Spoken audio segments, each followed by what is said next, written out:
Hello everyone, this is Ratnakar Singh. Welcome to prep S. I hope आप सभी स्वस्थ होंगे, मस्त होंगे और पढ़ाई में कम्प्लीटली व्यस्त होंगे।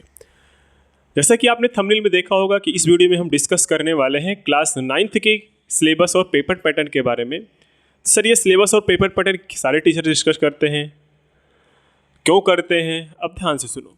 देखो, अगर आप कोई काम करने जा रहे हो, अगर वो आपको काम करना है तो आपको ये पता होना चाहिए वो काम कैसे होगा, है ना। वो काम कैसे करना है, उस काम में करना क्या है। तो बिना उसको जाने आप उस काम को कर ही नहीं सकते, है ना।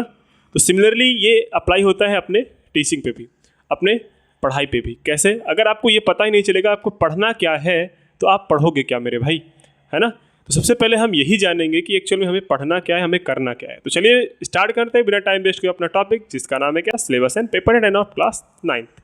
और हाँ, आपको पता है मैं क्या पढ़ाता हूँ ना, मैथमेटिक्स।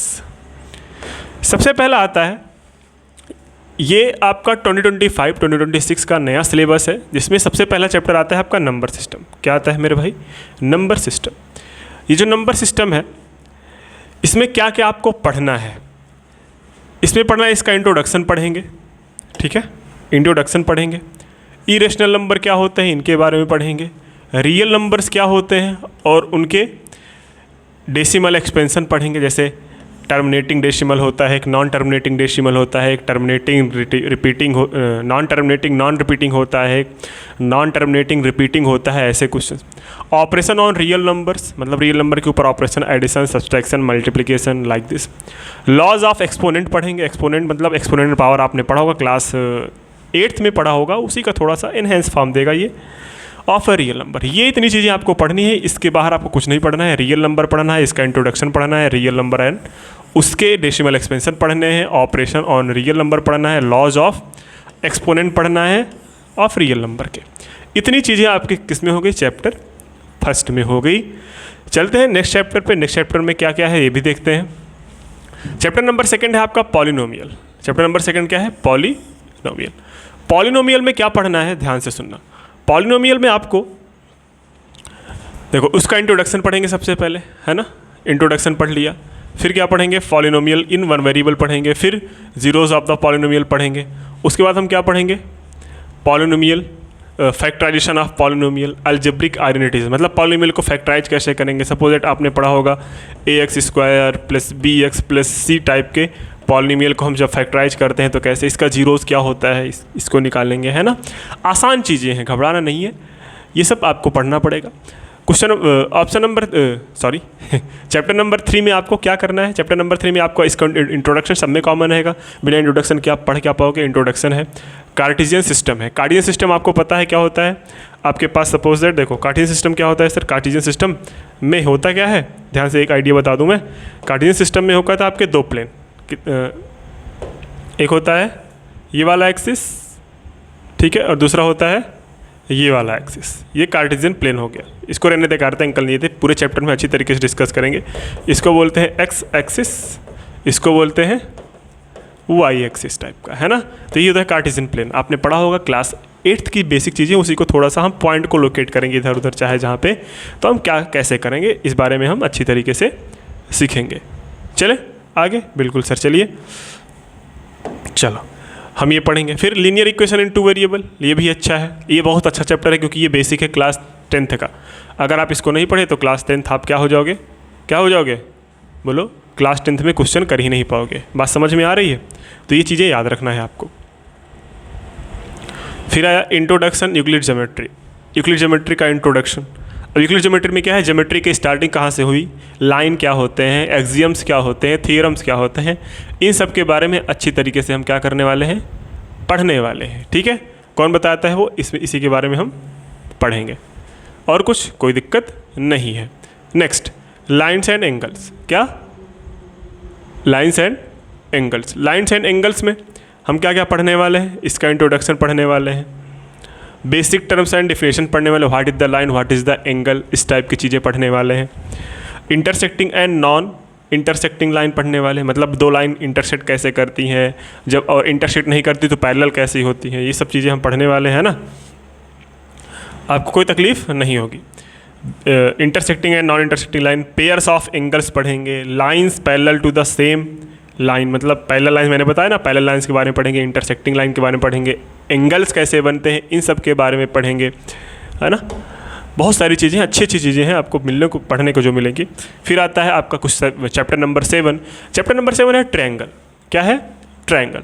ट्रायंगल में क्या पढ़ेंगे? देखो इंट्रोडक्शन पढ़ेंगे इसका, फिर कॉन्ग्रुएंस ऑफ ट्रायंगल पढ़ेंगे, बहुत इंपॉर्टेंट चैप्टर है। Criteria of congruence of triangles, ये भी बहुत इंपॉर्टेंट है। सम प्रॉपर्टीज़ ऑफ ट्रायंगल, ये भी अच्छा है टॉपिक है।